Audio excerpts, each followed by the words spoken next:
Well, Comptroller, thank you for coming to San Antonio and joining us today. Always good to visit with you. Well, thank you very much. Well, let's talk about upcoming legislature. Last biennium, we had a historic $33 billion surplus. That's right. What are you expecting for this next biennium? The state economy's continued to perform well. Obviously, it's not the level of when we had, unfortunately, 40-year high inflation, which, if you bought something that costs more than it did a year ago, guess what? That means we're going to collect more sales tax. Right. So whether it was that or the economy was overperforming after COVID, because there was a lot of pent-up demand to purchase and buy things. So you had that second piece, and then you had a third of all this federal money that was coming and raining down on all the 50 states. And so all that kind of created the perfect storm of this historical surplus. And the legislature did a lot of good things on whether it was roads, water infrastructure, broadband infrastructure, put more money into higher education. So they did these one-time things and spent a lot of money, and also did some property tax relief as well, which that continues to be an issue with the growth in the state. So while we don't have that historical once-in-a-lifetime $30+ billion surplus, we still have at least about a $16 billion surplus today. Wow. And so the economy has slowed in Texas. You got to understand what it was. It's just this unbelievable tear. It's kind of good that it's a little slower than it used to be. The growth is still there, but we're looking at a good surplus again. We have what's called a rainy day fund, or economic stabilization. Our state savings account is short. Right. And that fund here in a couple more months, when I transfer some money to it, it'll have $20 billion in it.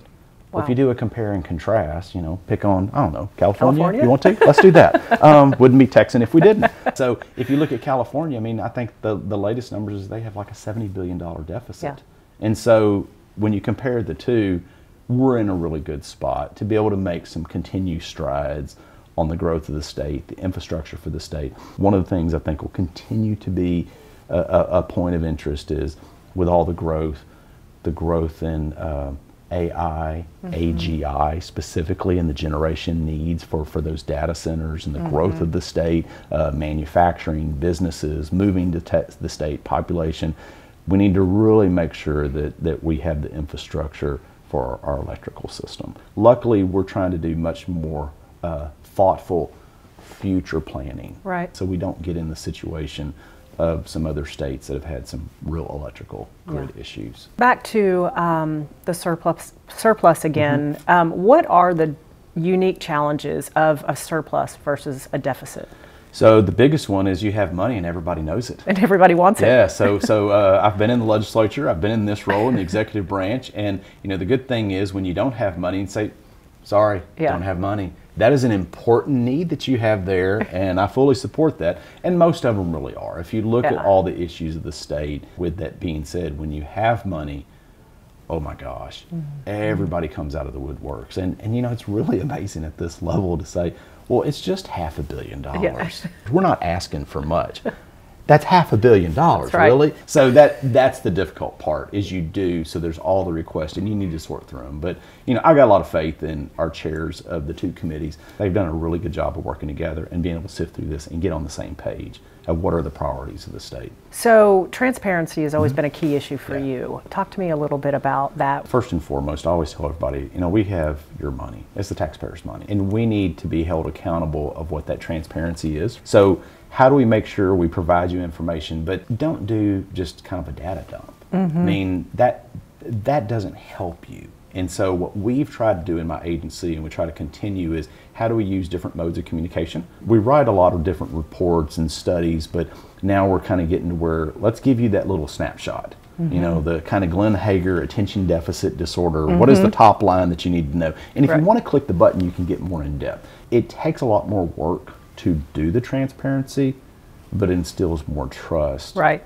Well, it's definitely something that your office has been known for sure. On that note, in essence, you're basically the CFO of the 8th largest economy in the world. Talk to me a little bit about revenue opportunities that you see. When I got in this job 10 years ago, we were the 12th largest economy. Yeah. And so think about, the state of Texas has moved from the 12th to the 11th to the 10th, the 9th, and now the 8th largest economy. When you look at the growth, one of the things that's important, a lot of times I ask people, what is the #1 industry for contribution to our state's GDP?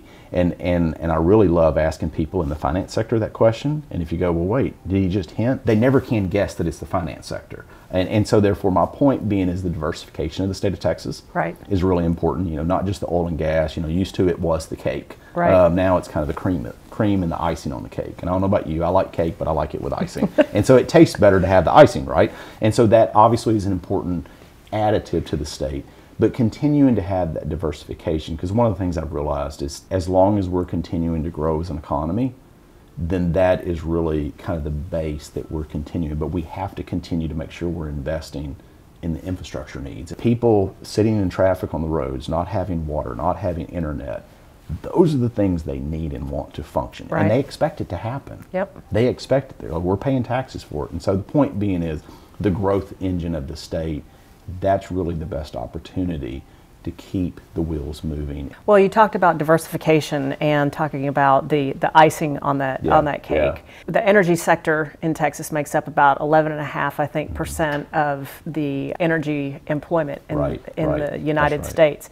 So talk to me a little bit about how important it is to continue to have the diversified energy that we have, and also the headwinds that we face. It's really fascinating. I've done a couple of different speeches here recently, and particularly in the oil and gas field, in two different groups. Those that are saying, okay, we're going to transition off of oil and gas, and then another group, the counterbalance is that, nope, we don't need renewables, we need the oil and gas industry. And really there's a balance between the two. I've always taken the approach that I believe in a diversified portfolio. With that being said, you and I wouldn't be able to have this conversation if the microphones didn't exist in the recording, or the glasses that I have to read. All those are made of petroleum products. And so even if you drive an electric vehicle, there's over 2,000 parts to that electric vehicle that are made of petroleum product. My point is I try to make sure that people understand that connectivity to their daily lives, and try to have an intellectually honest conversation that both of these are going to coexist, and that's going to help continue to drive the economy. So you are the chairman of the Opioid Abatement Fund Council, and with that, your office is charged with overseeing the opioid crisis and how we address that in the state of Texas. Let's talk a little bit about that. Yeah, that is one that is such a severe issue across not just the nation, but here in Texas as well. Opioid use, fentanyl use particularly. And there's been the opioid litigation with the companies that produced the opioids originally with prescriptions that were off-label. People became very addictive. They knew it was addictive. They didn't tell people how addictive it was. And that's really was the basis of this national lawsuit. And it was a real crisis, not just from a health perspective, but a law enforcement perspective, the hospital systems. So the rippling effect was pretty severe in the resources. And so then funds started being sent to the different states. Who's going to administer? What are they going to do? The legislature, as they've done so many times, I said, well, the experts are over there, but we're going to get Glenn Hegar to do this. Okay, great, let's do this. The state of Texas did not have an opioid fund council before. No state did. So we started looking at best practices. We have a team, a council of people who are health experts. The state of Texas, to put it in scope, is probably going to receive somewhere between $1.5 and $1.8 billion over the course of 2 decades to fight this real crisis, not just from healthcare, law enforcement, or hospital systems, but it's transitioned from off-script prescription to now fentanyl use. And so fentanyl can be made synthetically, and it is really serious, Katie, because literally one pill can kill somebody.